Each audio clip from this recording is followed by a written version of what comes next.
என்னுடைய பேர் கே சிவா, மதுரை புறநகர் தெற்கு மாவட்டம் திருமங்கலம் சட்டமன்ற தொகுதி செக்கார்நூரணி.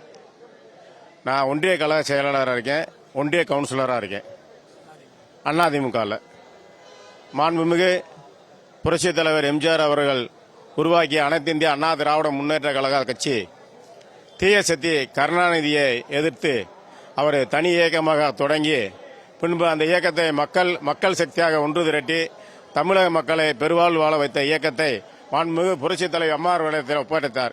மாண்புமிகு புரட்சித் தலைவர் அம்மா அவர்களும் தமிழக மக்களுக்கு தேவையான அனைத்து உதவிகளையும் செய்து தமிழகத்தை ஒரு அமைதி பூங்காவாக வழிநடத்தி வந்தார்.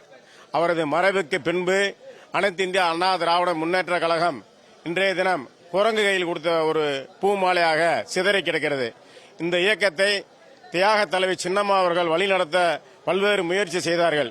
மாண்புமிகு தியாக தலைவி சின்னம்மா அவர்கள் முதலமைச்சராக வருவதை தடுத்த பன்னீர்செல்வம் நம்பர் 1 துரோகி சிறை சென்ற தியாக தலைவி சின்னம்மாவை காப்பாற்றாமல் அவர் சொன்ன பிறார் வழிநடத்தாமல் இந்த கட்சியை கெடுத்த துரோகி அண்ணன் டிடிவி தினகரன் 2வது. 3வதாக காலில் விழுந்து தவந்து பதவி வாங்கி கொண்டு பச்சை துரோகி எடப்பாடி.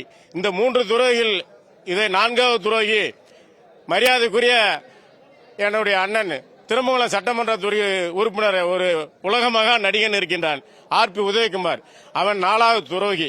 இந்த 4 துரோகிகளும் சேர்ந்து அனைத்து இந்த அண்ணா திராவிட முன்னேற்ற கழகத்தை இன்றைய தினம் மூடு விழா கன்ற அளவுக்கு கொண்டு போய் விட்டார்கள். இன்றைய தினத்தில் வெக்கமில்லாம அண்ணன் பன்னீர்செல்வம் அவர்கள் தீய சக்தி என்று சொன்ன அம்மா அவர்களிடத்தில் போய் கருணாநிதி இடத்தில் உட்கார்ந்திருக்கிறார். எங்களுக்கெல்லாம் தொண்டர்களுக்கெல்லாம் மன வேதனையாக இருக்கிறது. இந்த இயக்கத்தை மீண்டும் காப்பாற்றி நல்வழிப்படுத்தி புரட்சித் தலைவர் அம்மா அவர்கள் கண்ட கனமும் புரட்சித் தலைவர் எம்ஜிஆர் அவர்கள் கண்ட கனமும் எனக்கு பின்னாடியும் இந்த இயக்கம் 100 ஆண்டு காலம் வாழ வேண்டும் என்று சொன்ன தியாக தலைவி சின்னம்மா அவர்கள் கையிலே இந்த இயக்கம் வந்துள்ளது. மீண்டும் இன்றைய தினம் ஆட்சியும் கொடியும் அவர்கள் கட்சியும் உருவாக்க தயாராகிவிட்டார்கள்.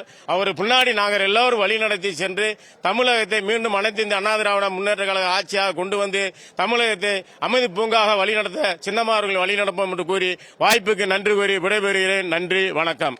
என் பேர் சாமி ராஜசேகர பாண்டியன், விருதுநகர் மாவட்டத்திலிருந்து வந்திருக்கேன். தியாக தலைவி சின்னம்மா தலைமையில் செயல்படுவதற்காக நான் இங்கே வந்திருக்கேன். நான் அனைத்து இந்திய அண்ணா திராவிட முன்னேற்றத்தில் அம்மாவை நேரில் சந்தித்து 2011 ஏடிஎம்கேல சேர்ந்தேன்.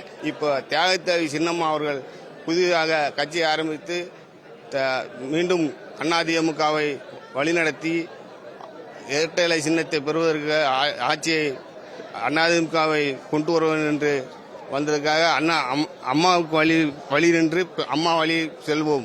தியாகத்தலைவி சின்னம்மா வாழ்க, அம்மா வழி செல்வோம், அம்மா ஆணைக்கிணங்க செயல்படுவோம். அகில இந்திய நாடாளுமன்ற மக்கள் கட்சியில் 10 வருட காலமாக மாவட்ட செயலாளராகவும் தென்மண்டல செயலாளராகவும் செயல்பட்டு வந்தேன். கடந்த 2011 அம்மாவை நேரில் சந்தித்து அனைத்து இந்திய அண்ணா திராவிட முன்னேற்றத்திற்கு என்னை இணைத்துக் கொண்டு செயல்பட்டு கொண்டுதான் வந்தேன். அம்மா மறைவுக்கு பிறகு எடப்பாடி பழனிசாமி செய்த வேலையினால் நான் அரசியலை விட்டே அரசியல் வேண்டாம் என்று ஒதுங்கியிருந்தேன். இப்ப தியாகத்தலைவி சின்னம்மா அவர்கள் எடுத்த முடிவு நல்ல முடிவாக இருந்தது. எனக்கும் மனசுக்கு கொஞ்சம் சந்தோஷமாக இருந்தது. ஆகையினால தியாகத்தலைவி சின்னம்மா அவங்க ஆணைக்கிணங்க அவங்களுக்கு கீழே செயல்பட வேண்டும் என்று ஒரு ஆசையில் அம்மாவை பார்த்து உங்களுக்கு என்னுடைய ஆதரவு என்று தெரிவித்துக் கொள்ள இங்கு வந்திருக்கிறேன். கற்பகவள்ளி பழனிசாமி, ராமநாதபுரம் மாவட்டம் திருவாடானை ஒன்றியம் முன்னாள் மாவட்ட கவுன்சிலர், மாவட்ட கழக துணை செயலாளர். ஐயா OPS குரூப்ல இருந்து நான் வர்றேங்க. அம்மாவை கரங்களை வலுப்படுத்தி சேர்ந்து கட்சி பணி ஆற்றுறதுக்காக நான் வந்திருக்கேன். அம்மா அணியில இணையறதுக்காக வந்திருக்கேன். நான் என்னுடைய பெயர் KG மணி. நான் ராணிப்பேட்டை மாவட்டம் சோளிங்கர் தொகுதி நெமிலி மேற்கு ஒன்றிய செயலாளராக OPS டீமில் இருக்கிறேன். எடப்பாடியின் தலைமை சரியில்லை. நான் 1975 அதிமுகவினுடைய உண்மையான தொண்டனாக செயல்பட்டுங்கிறேன். இதுவரையிலும் நான் எந்த கட்சியிலையும் மாறல. அம்மாவின் தொண்டனாக தான் இதுவரையிலும் வாழ்ந்துருக்கிறேன். புரட்சித் தலைவனுடைய விசுவாசி நான். ஆனால் அந்த எடப்பாடியினுடைய அணுகுமுறை சரியில்லை. அதுக்கடுத்து OPS டீமில் சேர்ந்தோம். OPSம் போய் யார் தீய சக்தின்னு சொன்னாங்களோ அந்த தீய சக்தியான போய் சேர்ந்துட்டாரு. எனக்கு அந்த தலைமையும் பிடிக்கல. நாங்கள் இப்போ ஒரு திக்கில்லாத மாதிரி இருந்துட்டு நம்ம சின்னம்மாவை தேடி வந்திருக்கிறோம். சின்னம்மா தான் எங்களுக்கு வழிகாட்டணும். அதிமுக சின்னம்மா மூலியமாக தான் அதிமுக மீட்டெடுக்கணும்னு நாங்கள் ரொம்ப ஆவலாக வந்திருக்கிறோம்.